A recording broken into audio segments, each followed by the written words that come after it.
Hello, everybody. Welcome back to another exciting, important episode of Retirement Clarity Radio. I am really so thrilled that you are here with me. Since I respect your time so much, and we got a long episode today, let's just jump right into it. So the title of the episode for today is going to be, Are Your Returns Less Than the Market? Are you getting less than the market? If so, the behavior gap is likely at fault.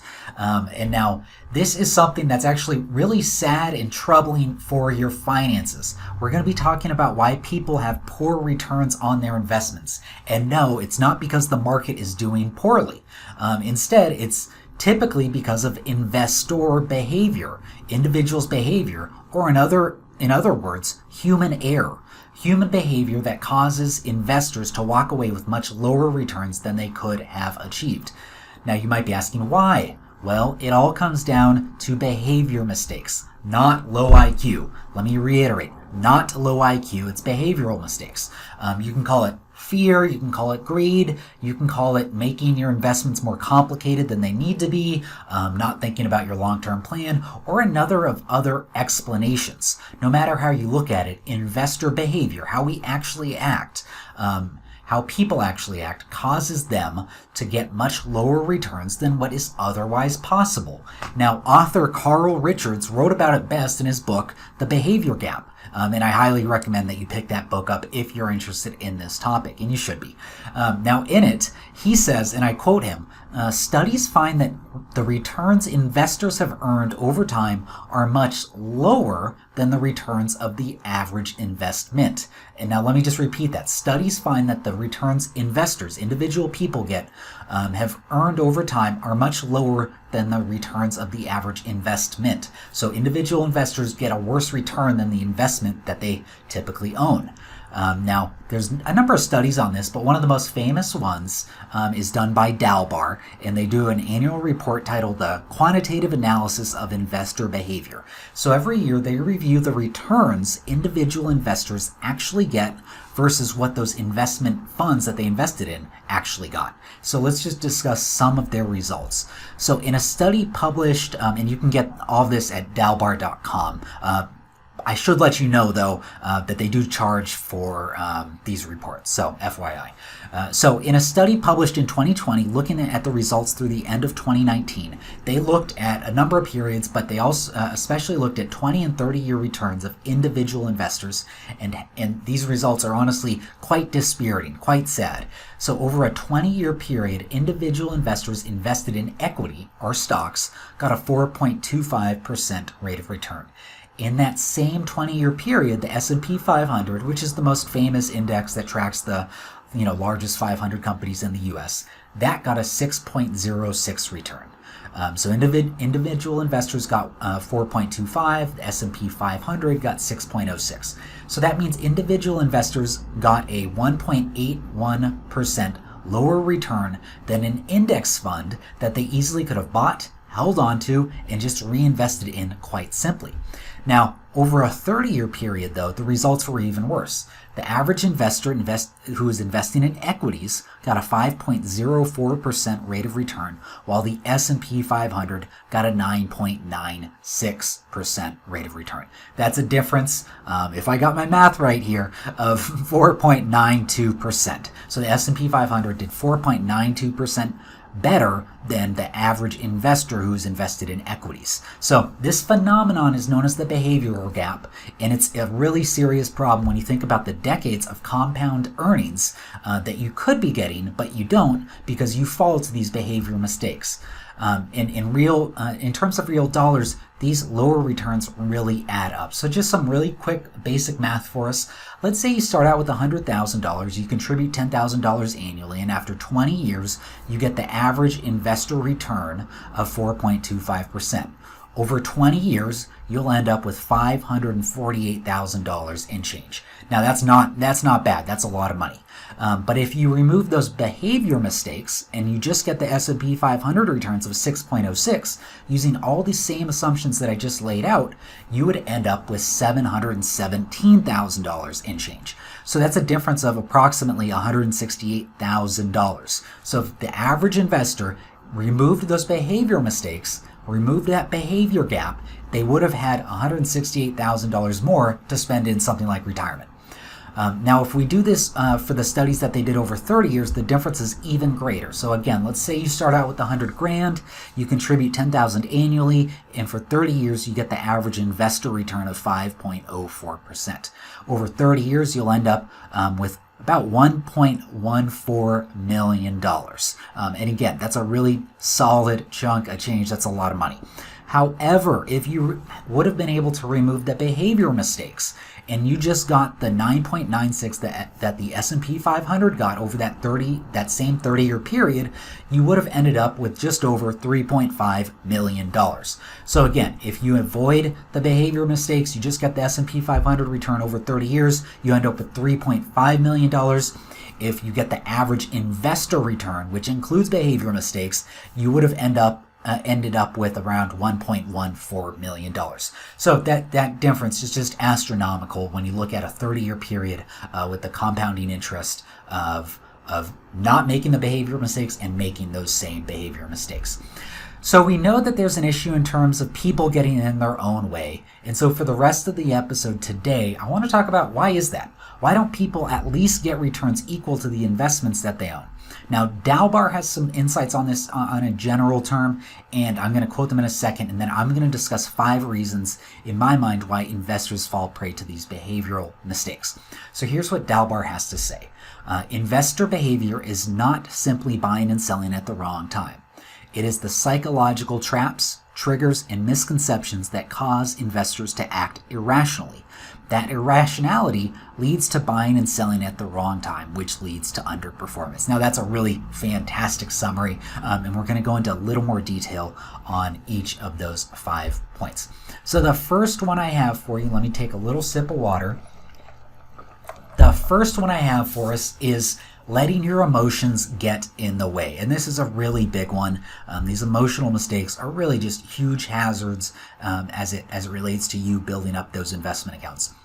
So one big emotional mistake, and I'm going to talk about 3 of them, I think, but one big one that I see people make a lot is that they don't stay invested in the market. And they do this because they think prices are quote unquote too high, and they want to decide to wait. They decide to wait until things, and I quote, cool off. Now, I have heard this line from a number of people, from clients, potential clients, friends, family. I mean, it runs the gamut. I've heard this so many times, and it's really not a good idea. I've done a podcast episode on a similar topic, which is, should you invest in stock market highs? It's episode number 40 of Retirement Clarity Radio. Now, the fact is the stock market is continually hitting new highs, and the highs that we have today, if history holds true, which we know is not a guarantee, so don't hold me to that, but if the highs that we have today, the highs that we have today will be lows in 5 years, 10 years, and 20 years. And so it really just makes sense to hold on even when you think, quote unquote, the market is too high and you want to wait for it to cool off. Who knows when it's going to cool off? You certainly, no offense to you, but you don't know when it's going to cool off. So stay invested, even during market highs. Now, another big emotional mistake that people make is that they do something they get emotional when the market drops, like what we saw with the beginning of the coronavirus, or what we saw in the Great Recession 2008, 2007, 8, and 9. People decide to sell everything. Now, we all know cognitively, intellectually, we should not do that, which again, this has nothing to do with IQ. This all has to do with emotions and,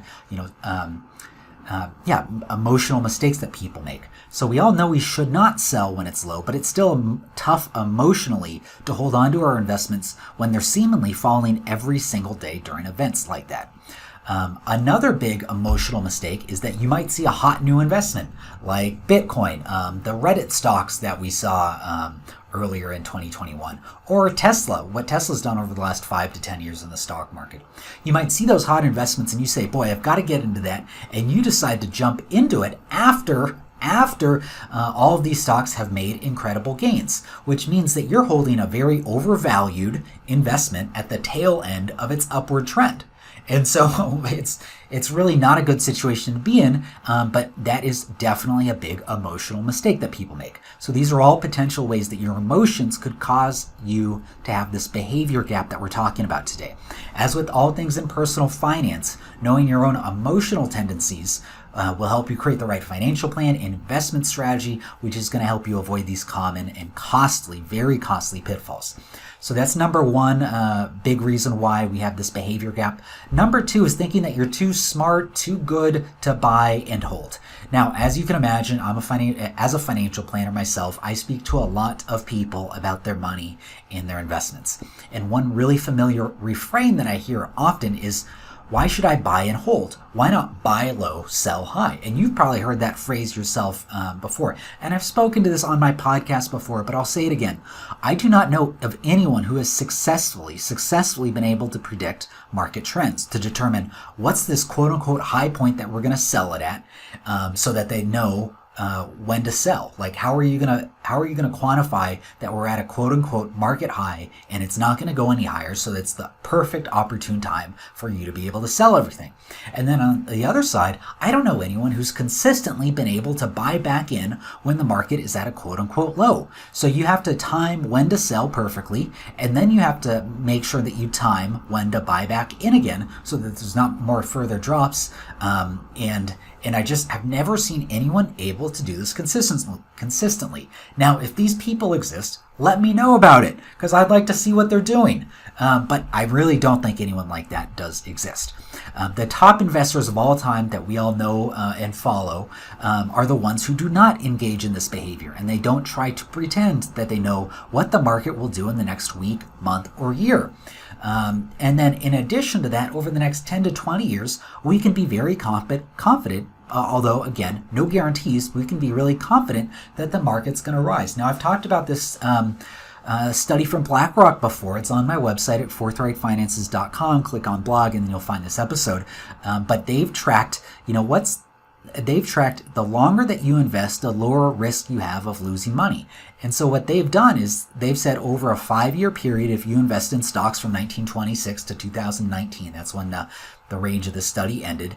If you invest over a 5-year period, you have an 89% chance of increasing your money. Now that means there's an 11% chance that your money is going to be lower 5 years from now. If you extend that to a 10-year time period, you have a 95% chance of increasing your money and a 5% chance of it being lower in value.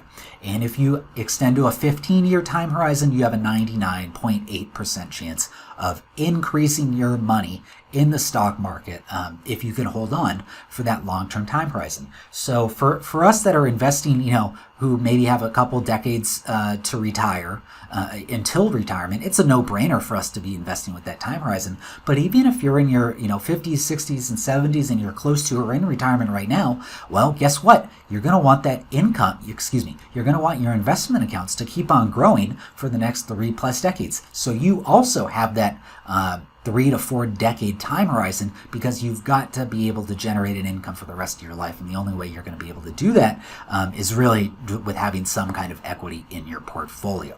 And now let's move on from that, because I know that's a lot right there. There is, of course, more to investing than just buying once. Let me ask this as a question. Now, is there more to investing than just buying once and never looking at it again until you retire? Of course there is. There are things like rebalancing, tax loss harvesting or tax gain harvesting, reviewing for newer and better investment funds, and distributing from the right funds at the right time. And there's frankly even more that goes into your individual investments. So maybe the best description is not buy and hold for all time, but maybe the best way to describe my philosophy on this is to buy, monitor, tweak, and hold.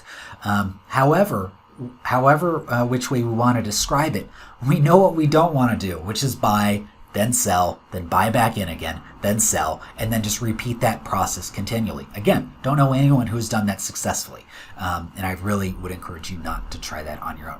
So that is the second behavior mistake that I see people making. The third one is trying to overcomplicate your investment strategy. Now, this main point is relatively clear, and to highlight this point, I want to pull up 3 great quotes from Carl's book, which again you should check out, The Behavior Gap, and then I want to add in a little commentary to them. The first quote I have from Carl is that over the long term, very few active money managers are able to earn better returns than simple index funds. The best investment strategy is often the simplest investment strategy. And so this is such a great point. Even the best money managers in the world cannot consistently, that's the key word, consistently beat index funds that buy and hold on to their investment. Now, not to be rude to you, my dear listener and viewer, but what makes you think that you can outperform them? If the best money managers in the world can't do it, what makes you think that you could do it? Now, when you overcomplicate your investment strategy, you usually see worse performance. It may feel sophisticated or like your investments must do better because they are complicated, but historically, that is not the case. The second quote I have from Carl is that, and I quote him, "You do not have to choose the perfect investment or save exactly the right amount. You don't have to predict your rate of return, spend hours watching TV shows about the stock market, or surfing the internet for stock picks. You don't need a plan for every contingency." This is another great quote. No one can predict the perfect investment. The only time you'll know an investment was right and perfect was when you're looking in the rear view mirror. So not only is it not possible to pick the perfect investment, it's not even necessary. You don't need to get the returns of Warren Buffett to hit your financial and retirement goals. You can still retire comfortably with the returns that a low-cost, well-diversified portfolio will generate for you. And my third quote from Carl is, "Slow and steady is short-term boring, but long-term exciting." I love this one. Try not to stock your portfolios. Don't check in on them every week or every day, which I know some people do. Boy, that's not a good behavior. In the short term, there's not going to be much of any changes. Instead, let them do their thing, and you'll see that in the long run, you'll walk away with much larger gains than if you took the short-term, more exciting route, which usually means smaller gains or potentially even losses. So please, do not abandon a low-cost, well-diversified investment portfolio because you think it's too boring and too simplistic for your needs. That was the third behavior mistake that I see people make. The fourth one I have for us out of 5 is not looking at your investment decisions as life decisions. Too many of the people that I speak to, look at our investment decisions as how do we get the best return possible. But look at the other decisions that you make in life. Do you make every other decision in life in terms of the total cost? Of course it's a factor. It has to be a factor. But I hope it's not the only factor that you consider when you decide what car you want or the house you want. Do you always go to the cheapest option because it's going to put the most money back in your pocket? Again, I really hope not. I hope you decide how what you buy aligns with your life, your style, your comfort, yes, your budget, and you mix all of those things together and then you decide. You should treat your investments the exact same way. Look at it as a life decision where the total dollar amount isn't the only factor. As Carl Richards says, financial decisions aren't about getting rich. They're about getting what you want, getting happy. What goals will this money help you achieve in the long run? Think about it. Will you use the funds to retire or achieve other financial goals? Are you going to use the funds to, go buy that awesome RV that you want to go in and travel the U.S.? Again, going back to Carl Richards, you got to pick up his book. That's the third time I've said it today. Become clear on what you want out of life, and then become clear on what you want out of life, and then make financial decisions, which does include your investment strategy, that align with what you want. Now that's the key to successful investing as well as a happier and more fulfilling life. Now the fifth behavior mistake that I see people make is thinking that you can do it all yourself. This might be the largest problem. Too many individual investors think that they can do it themselves. They've done their research and they can make their own investment decisions. But again, as all of these studies that I've talked about in this episode and the last episode have shown, is that when emotions and rash decisions and inaccurate planning get in the way, you're left with less than optimal results.